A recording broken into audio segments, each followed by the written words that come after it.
ମେଘମାଳରେ ଶୀଘ୍ର ଆଗମନ କରୁଥିବା ଆମ୍ଭମାନଙ୍କ ପ୍ରଭୁ ଯୀଶୁଖ୍ରୀଷ୍ଟଙ୍କର ଅତି ପବିତ୍ର ଓ ବହୁମୂଲ୍ୟ ନାମରେ ଆପଣ ସମସ୍ତଙ୍କୁ ଏହି ନୂତନ ବର୍ଷର ଅନେକ ଅନେକ ଅଭିନନ୍ଦନ, ଶୁଭେଚ୍ଛା, ନମସ୍କାର ଏବଂ ପ୍ରେସ୍ତଲ ଜ୍ଞାପନ କରୁଅଛି। ପରମେଶ୍ୱର ଆପଣ ସମସ୍ତଙ୍କୁ ପ୍ରଚୁର ଭାବରେ ଆଶୀର୍ବାଦ କରନ୍ତୁ। ଏହି ନୂତନ ବର୍ଷ ଆପଣମାନଙ୍କ ପାଇଁ ଏକ ମଙ୍ଗଳର ବର୍ଷ ହେଉ, ଆଶୀର୍ବାଦର ବର୍ଷ ହେଉ। ଏହି ନୂତନ ବର୍ଷରେ ପରମେଶ୍ୱର ଆପଣଙ୍କ ସହିତ ରୁହନ୍ତୁ। ଆପଣ ମଧ୍ୟ ପ୍ରଭୁରେ ଲାଗି ରୁହନ୍ତୁ।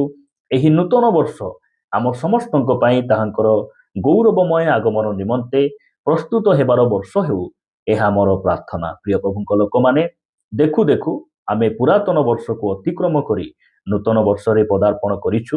ଗତ ବର୍ଷ ସାରା ସ୍ୱର୍ଗର ପରମେଶ୍ୱର ଆଶ୍ଚର୍ଯ୍ୟ ଭାବରେ ସେ ଆମମାନଙ୍କର ଯତ୍ନ ନେଇଛନ୍ତି। ଆମ ଜୀବନରେ ରୋଗ ଆସିଲା, ସମସ୍ୟା ଆସିଲା, ଅନେକ ଅଭାବ ଦେଇଗଲୁ, ନିନ୍ଦା ତାଳନା ଦେଇଗଲୁ। ସେହି ସମୟରେ ଆମକୁ ଅନେକ ଅଣଦେଖା କଲେ, ଅନେକ ଲୋକ ଆମକୁ ପରିତ୍ୟାଗ କଲେ, ମାତ୍ର ସ୍ୱର୍ଗର ପରମେଶ୍ୱର ସେ ଆମକୁ ଅଣଦେଖା କଲେ ନାହିଁ, ଆମ ସହିତ ରହିଲେ ଆଉ ଏପର୍ଯ୍ୟନ୍ତ ସେ ଆମମାନଙ୍କୁ କଢ଼େଇ ଆଣିଛନ୍ତି। ସେଥିପାଇଁ ସ୍ୱର୍ଗର ପରମେଶ୍ୱରଙ୍କୁ ମୁଁ ହୃଦୟ ସହିତ ଧନ୍ୟବାଦ ଦିଏ। ପ୍ରିୟ ପ୍ରଭୁଙ୍କ ଲୋକମାନେ, ଆଜି ହେଉଛି ନୂଆ ବର୍ଷର ପ୍ରଥମ ଦିନ। ଆଜି ନୂତନ ବର୍ଷର ପ୍ରଥମ ଦିନ। ଏହିପରି ମୁହୂର୍ତ୍ତରେ ପ୍ରଭୁଙ୍କ ବାକ୍ୟରୁ ମୁଁ ଆଉ ଗୋଟିଏ ନୂଆ ପ୍ରସଙ୍ଗଟି ଅଳ୍ପ ସମୟ ରଖିବା ପାଇଁ ଚାହେଁ। ଆଜି ଯେଉଁ ପ୍ରସଙ୍ଗରେ ଆମେ ପ୍ରଭୁଙ୍କ ବାକ୍ୟରୁ କଥାବାର୍ତ୍ତା ହେବା, ସେହି ପ୍ରସଙ୍ଗର ଶୀର୍ଷକ ହେଲା ପ୍ରଥମ ଦିନର ପ୍ରଥମ ବିଷୟ। ଆଜିର ପ୍ରସଙ୍ଗ ହେଲା ପ୍ରଥମ ଦିନର ପ୍ରଥମ ବିଷୟ। ଏହି ନୂଆ ବର୍ଷର ପ୍ରଥମ ଦିନରେ ଆମେ ବାକ୍ୟରୁ 4ଗୋଟି ପ୍ରଥମ ବିଷୟ ଧ୍ୟାନ କରିବା, ଯାହାକି ଆମକୁ ଏହି ନୂଆ ବର୍ଷ ପାଇଁ ଅତି ଆବଶ୍ୟକ ବିଷୟ ଅଟେ। ଆଉ ଏହି 4ଗୋଟି ବିଷୟ ଯଦି ଆମେ ପ୍ରଥମରେ କରିବା, ତାହେଲେ ଆମ ଏହି ନୂଆ ବର୍ଷରେ ଆମ ଜୀବନରେ ଆମେ ଆଶୀର୍ବାଦ ପ୍ରାପ୍ତ ହେବା ଏବଂ ମଙ୍ଗଳର ଗୋଟିଏ ବର୍ଷ ଭାବରେ ଆମ ଜୀବନରେ ଆମେ ଅନୁଭବ କରିବା। ପ୍ରିୟମାନେ, ପ୍ରଥମ ବିଷୟ ଆପଣ ଦେଖିବେ, ହିତ ଉପଦେଶ 1 ଅଧ୍ୟାୟ 7 ପଦ ଏ ପ୍ରକାର ଲେଖାଯାଏ, ସଦାପ୍ରଭୁଙ୍କ ବିଷୟକ ଭୟ ଜ୍ଞାନର ଆରମ୍ଭ, ମାତ୍ର ନିର୍ବୋଧ ଲୋକେ ଜ୍ଞାନ ଓ ଉପଦେଶକୁ ତୁଚ୍ଛବୋଧ କରନ୍ତି। ପ୍ରିୟମାନେ, ଏହି ସ୍ଥାନରେ ଆମେ ଦେଖୁଛୁ ଯେ ସଦାପ୍ରଭୁଙ୍କ ବିଷୟକ ଭୟ ଜ୍ଞାନର ଆରମ୍ଭ। ପରମେଶ୍ୱରଙ୍କୁ ଭୟ କରିବାଟା ଗୋଟେ ଖ୍ରୀଷ୍ଟିଆନ ଜୀବନର ପ୍ରଥମ ବିଷୟ ଅଟେ। ପ୍ରିୟମାନେ, ଏହି ନୂତନ ବର୍ଷରେ ଆମେ ଯେତେବେଳେ ପଦାର୍ପଣ କରିଛୁ, ଏହି ନୂତନ ବର୍ଷରେ ଆମେ ଚେଷ୍ଟା କରିବା ଆବଶ୍ୟକ ରହିଛି ଯେ ପ୍ରଥମରେ ମୁଁ ପରମେଶ୍ୱରଙ୍କୁ ଭୟ କରିବି। ପ୍ରଭୁଙ୍କୁ ଭୟ କରିବାଟା ହେଉଛି ଖ୍ରୀଷ୍ଟିଆନ ଜୀବନର ପ୍ରଥମ ବିଷୟ ଅଟେ। ପ୍ରିୟମାନେ, ଆଜି ଖ୍ରୀଷ୍ଟିଆନ ସମାଜରେ ଦେଖିବେ, ଅନେକଙ୍କ ଠାରୁ ପ୍ରଭୁଙ୍କ ପ୍ରତି ଭୟ ଧୀରେ ଧୀରେ କମି ଯାଉଛି। ଆଜି ଲୋକ ଭୟ ରହିଛି, ରୋଗର ଭୟ ଅଛି, ଅଭାବର ଭୟ ଅଛି, ସମାଜର ଭୟ। ଏହିସବୁ ଭୟ ଗୁଡ଼ିକ ଆଜି ଅନେକ ଭାଇ ଭଉଣୀମାନଙ୍କ ଜୀବନରେ ପ୍ରବେଶ କରିଛି।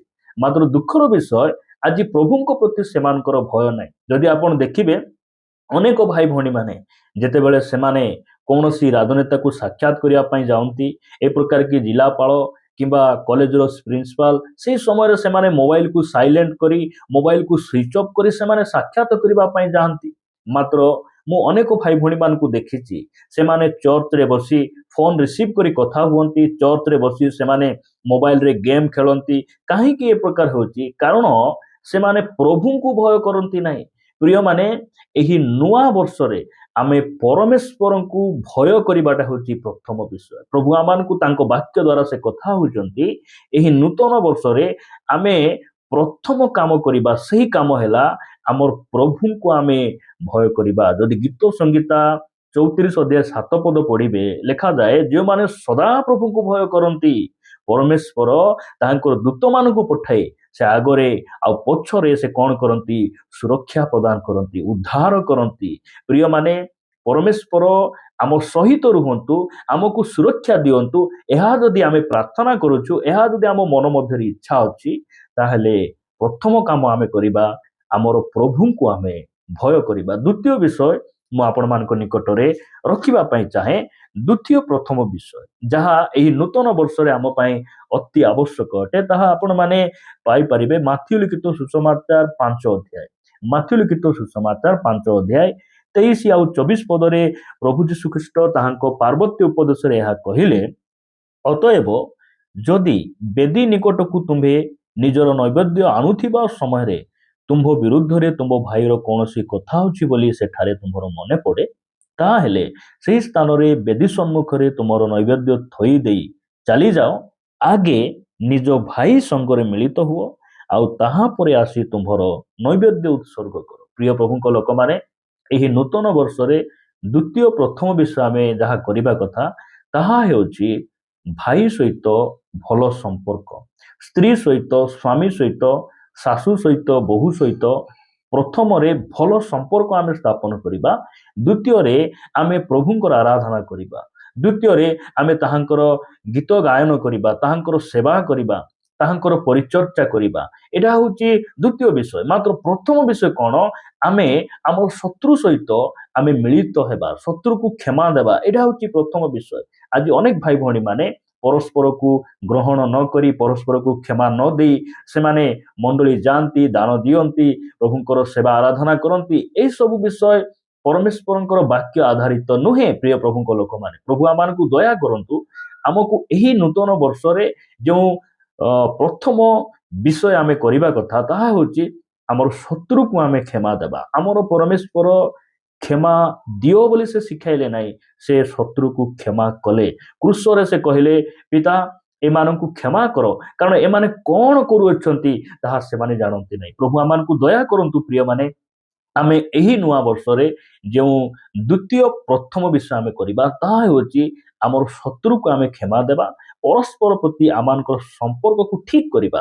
ତାପରେ ଆମେ ମଣ୍ଡଳୀ ସହଭାଗିତାରେ ଲାଗି ରହିବା। ତୃତୀୟ ପ୍ରଥମ ବିଷୟ ଆପଣମାନଙ୍କ ନିକଟରେ ମୁଁ ରଖିବା ପାଇଁ ଚାହେଁ, ସେହି ମାଥ୍ୟୁ ଲିଖିତ ସୁସମାଚାର 6 ଅଧ୍ୟାୟ ଆପଣ ପଢ଼ିବେ 33 ପଦ। ଲେଖାଯାଏ, କିନ୍ତୁ ତୁମ୍ଭେମାନେ ପ୍ରଥମରେ ତାହାଙ୍କ ରାଜ୍ୟ ଓ ଧାର୍ମିକତାକୁ ଅନ୍ୱେଷଣ କର, ଆଉ ଏହି ସମସ୍ତ ବିଷୟ ମଧ୍ୟ ତୁମ୍ଭମାନଙ୍କୁ ଦିଆଯିବ। ପ୍ରିୟମାନେ, ଆପଣ ଦେଖିବେ ଆଜି ଖ୍ରୀଷ୍ଟିଆନ ସମାଜ ଆଶୀର୍ବାଦ ପଛରେ ଧାଉଁଛି, ଆଶୀର୍ବାଦ କର୍ତ୍ତାଙ୍କୁ ଭୁଲି ଯାଇ ଆଶୀର୍ବାଦ ପଛରେ ଧାଉଁଛି। ଏହି ନୂଆ ବର୍ଷରେ ଆମେ ଯଦି କାହାକୁ ଖୋଜିବାର ଅଛି, ସେ ହେଉଛନ୍ତି ପ୍ରଭୁ ଯୀଶୁ ଖ୍ରୀଷ୍ଟ। ଆମକୁ ଏଇ ପ୍ରକାର ଗୋଟେ ପ୍ରଥମ କାମ କରିବା ଯେ ଆମେ ଆମର ପରମେଶ୍ୱରଙ୍କୁ ପ୍ରଥମରେ ଖୋଜିବା। ଲେଖାଯାଏ, ପ୍ରଥମରେ ତାହାଙ୍କ ରାଜ୍ୟ ଆଉ ଧାର୍ମିକତାକୁ ଅନ୍ୱେଷଣ କର। ପ୍ରିୟମାନେ, ଆମ ଜୀବନ ଯେତେବେଳେ ରୋଗ ଆସେ ଆମେ ପ୍ରଭୁଙ୍କୁ ଖୋଜିବା। ଯେତେବେଳେ ଆମେ ଦୁଃଖ ଦେଇଯିବୁ ପ୍ରଭୁଙ୍କୁ ଖୋଜିବା। ପ୍ରଥମରେ ଆମ ଜୀବନରେ କୌଣସି ଡକ୍ଟର ନ ଆସନ୍ତୁ, ପ୍ରଥମରେ ଆମ ଜୀବନରେ କୌଣସି ମେଡିକାଲ ଆମ୍ବୁଲାନ୍ସ ଆମ ଜୀବନରେ ନ ଆସୁ, ପ୍ରଥମରେ ଆମ ଜୀବନରେ ଆମର ପରମେଶ୍ୱରଙ୍କୁ ଆମେ ଗୌରବ ଦେବା। ପ୍ରିୟମାନେ, ପ୍ରଭୁ ଆମମାନଙ୍କୁ ଅନୁଗ୍ରହ କରନ୍ତୁ ଯେ ପ୍ରଥମରେ ତାହାଙ୍କ ରାଜ୍ୟ ଆଉ ଧାର୍ମିକତା। ଆମକୁ ଆଶୀର୍ବାଦ ପଛେ ଆମେ ଯିବା ନାହିଁ।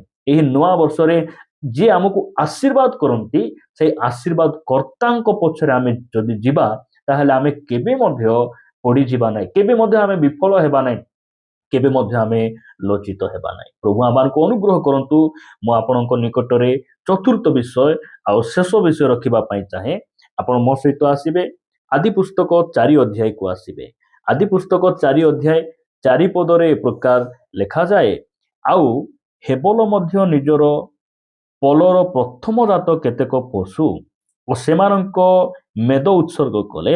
ସଦାପ୍ରଭୁ ହେବଲଙ୍କୁ ଓ ତାଙ୍କର ନୈବେଦ୍ୟକୁ ଗ୍ରାହ୍ୟ କଲେ। ପ୍ରଭୁଙ୍କର ଗୌରବ ହଉ। ମୁଁ ଆପଣଙ୍କୁ ଏହି ଶେଷ ବିଷୟରେ ଆପଣଙ୍କୁ କହିବା ପାଇଁ ଚାହେଁ, ଆପଣ ଏହି ନୂଆ ବର୍ଷର ଯେତେ ଆପଣ ଆୟ କରିବେ, ଇନକମ୍ କରିବେ, ଆପଣ ପ୍ରଥମ ବିଷୟ ପରମେଶ୍ୱରଙ୍କୁ ଦିଅନ୍ତୁ। ପ୍ରଥମ ଅଂଶଟି ପ୍ରଭୁଙ୍କ ନିମନ୍ତେ ଆପଣ ପୃଥକ କରନ୍ତୁ। ତାହେଲେ ଆପଣ ଆଶୀର୍ବାଦ ପ୍ରାପ୍ତ ହେବେ। ଆପଣ ଏହି ବର୍ଷରେ ଆପଣ ଉନ୍ନତ ହେବେ। ଆପଣଙ୍କ ଜୀବନରେ ମଙ୍ଗଳ ଆସିବ। ହେବଲ ପରମେଶ୍ୱରଙ୍କୁ ପ୍ରଥମ ସ୍ଥାନ ସେ ଦେଉଥିଲେ। ଆଉ ସେ କ'ଣ କଲେ ଯେ ସେ ନିଜର ପଲର ପ୍ରଥମ ଜାତ କେତେକ ଛେଳି ମେଣ୍ଢାକୁ ସେ ଆଣି କ'ଣ କଲେ, ପରମେଶ୍ୱରଙ୍କ ନିକଟରେ ସେ ଉତ୍ସର୍ଗ କଲେ। ଆଉ ପରମେଶ୍ୱର ହେବଲଙ୍କୁ ଗ୍ରହଣ କଲେ। ହେବଲ ଆଜି ଆମମାନଙ୍କ ମଧ୍ୟରେ ନାହାନ୍ତି, ମାତ୍ର ସେ ଆଜି ମଧ୍ୟ ସେ କ'ଣ କରୁଛନ୍ତି, କଥା ହେଉଛନ୍ତି। ଯଦି ଆପଣ ଏବ୍ରି ପୁସ୍ତକ ପଢ଼ିବେ, ସେହି ସ୍ଥାନରେ ଏବ୍ରି ପୁସ୍ତକର ଲେଖକ ଲେଖୁଛନ୍ତି ଯେ ହେବଲ ଆମମାନଙ୍କ ମଧ୍ୟରେ ନାହାନ୍ତି, ମାତ୍ର ବିଶ୍ୱାସ ଦ୍ୱାରା ଆଜି ମଧ୍ୟ ସେ ଆମମାନଙ୍କ ସହିତ କଥା ହେଉଛନ୍ତି। ପ୍ରଭୁ ଆମମାନଙ୍କୁ ଅନୁଗ୍ରହ କରନ୍ତୁ। ଯଦି ଆପଣ ପଢ଼ିବେ ହିତ ଉପଦେଶ 3 ଅଧ୍ୟାୟ 9 ଆଉ 10 ପଦରେ ଲେଖାଗଲା, ତୁମ୍ଭେ ଆପଣା ଧନରେ ଓ ସମସ୍ତ ଆୟର ପ୍ରଥମ ଫଳରେ ସଦାପ୍ରଭୁଙ୍କର ସମାଦାର କର, ତହିଁରେ ତୁମ୍ଭର ଭଣ୍ଡାର ବହୁ ଧନରେ ପରିପୂର୍ଣ୍ଣ ହେବ ଓ ତୁମ୍ଭ କୁଣ୍ଡରେ ନୂତନ ଦ୍ରାକ୍ଷାରସ ଉଚ୍ଛୁଳି ପଡ଼ିବ। ପ୍ରଭୁଙ୍କର ଗୌରବ ହଉ, ପରମେଶ୍ୱର ଆମମାନଙ୍କୁ ଅନୁଗ୍ରହ କରନ୍ତୁ ଏହି ସବୁ ବାକ୍ୟକୁ ନିଜର କରିବା ପାଇଁ। ପ୍ରିୟମାନେ, ଏହି ନୂତନ ବର୍ଷରେ, ଏହି ନୂଆ ବର୍ଷରେ ପ୍ରଥମ ବିଷୟ ଆମେ କ'ଣ କରିବା? ପରମେଶ୍ୱରଙ୍କୁ ଭୟ କରିବା। ଦ୍ୱିତୀୟରେ ଆମେ କ'ଣ କରିବା? ନିଜ ଶତ୍ରୁଙ୍କୁ ଆମେ କ୍ଷମା ଦେବା। ପରସ୍ପର ପ୍ରତି ଆମର ସମଭାବକୁ ଆମେ ଠିକ୍ କରିବା। ଆମର ମନମାଳିନତାକୁ ଦୂର କରି ଆମ ପରସ୍ପର ମଧ୍ୟରେ ଗୋଟିଏ ଭଲ ସମ୍ପର୍କ ସ୍ଥାପନ କଲା ପରେ, ମିଳିତ ହେଲା ପରେ ଆମେ ପ୍ରଭୁଙ୍କର ଆରାଧନା କରିବା ପାଇଁ ଯିବା। ତୃତୀୟ ବିଷୟ କ'ଣ? ଯେ ପ୍ରଥମରେ ପରମେଶ୍ୱରଙ୍କୁ ଆମେ ଖୋଜିବା, ତାହାଙ୍କ ରାଜ୍ୟ ଆଉ ଧାର୍ମିକତାକୁ ଖୋଜିବା। ଚତୁର୍ଥରେ ଆମେ କ'ଣ କରିବା? ଆମ ଇନକମ୍ର ପ୍ରଥମ ଅଂଶ ଆମେ ପରମେଶ୍ୱରଙ୍କୁ ଦେବା ପାଇଁ ଯତ୍ନବାନ ହେବା। ତାହେଲେ ଏହି ବର୍ଷ ଆମ ପାଇଁ ଆଶୀର୍ବାଦ ଆଉ ମଙ୍ଗଳର ବର୍ଷ ହେବ। ପ୍ରଭୁ ଏହି ବାକ୍ୟ ଦେଇ ଆମ ସମସ୍ତଙ୍କୁ ପ୍ରଚୁର ଭାବରେ ଆଶୀର୍ବାଦ କରନ୍ତୁ। ଆସନ୍ତୁ ପ୍ରଭୁଙ୍କୁ ପଦେ ଧନ୍ୟବାଦ ଦେବା। ସ୍ୱର୍ଗୀୟ ପିତା, ଆମେ ତୁମକୁ ଧନ୍ୟବାଦ ଦେଉଛୁ। ତୁମେ ମହାନ ଅଟ ପ୍ରଭୁ। ଏହି ନୂତନ ବର୍ଷରେ ତୁମେ ଆମମାନଙ୍କୁ ପଦାର୍ପଣ କରାଇଲ। କେବଳ ତାହା ନୁହେଁ, ଏହି ନୂତନ ବର୍ଷରେ ପ୍ରଭୁ ଆମେ ପ୍ରଥମ କାମ କ'ଣ କରିବୁ ତାହା ମଧ୍ୟ ତୁମ ବାକ୍ୟ ଦ୍ୱାରା ଆଜି ଆମମାନଙ୍କୁ ସ୍ପଷ୍ଟ ଭାବରେ କହିଅଛ। ସେଥିପାଇଁ ପ୍ରଭୁ ଆମେ ତୁମକୁ ହୃଦୟ ସହିତ ଧନ୍ୟବାଦ ଦେଉଛୁ। ପ୍ରଭୁ, ପ୍ରଥମରେ ଆମେ ତୁମକୁ ପ୍ରାଧାନ୍ୟ ଦେବୁ। ଏଥିପାଇଁ ଆମ ପ୍ରତ୍ୟେକଙ୍କୁ ଅନୁଗ୍ରହ କର, ଦୟା କର। ପ୍ରାର୍ଥନା ପ୍ରିୟ